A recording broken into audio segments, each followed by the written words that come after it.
আপনার কি মনে হয় মায়ানমার ভেঙে যাচ্ছে? হ্যাঁ এবং না।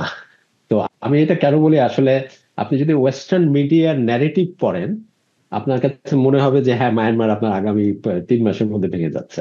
কিন্তু এই ন্যারেটিভটা গত 40 বছর ধরে আছে। এখন আপনি যদি মায়ানমারকে রাষ্ট্র হিসাবে না বোঝেন, তাইলে আমি মায়ানমারে অনেকবার ভিজিট করেছি। গত জানুয়ারিতে আমি লাস্ট ইয়াঙ্গুন গিয়েছি।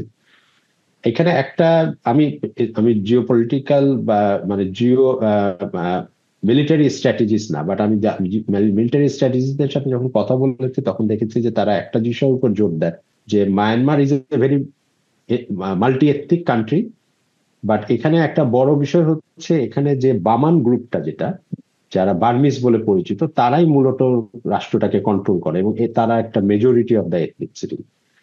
তো বামনদের একটা বড় ক্যারেক্টারিস্টিক হচ্ছে তারা আর্মিটাকে চালায়, এবং Myanmar army is synonymous to Myanmar state আর কি। মায়ানমার আর্মি না থাকলে মায়ানমার স্টেট থাকবে না বলে মনে করা হয়, যেটা আপনি অনেক ক্ষেত্রে পাকিস্তান সিচুয়েশনকে আমি এখানে কম্পেয়ার করছি না, বা অনেক সময় মনে করা হয়।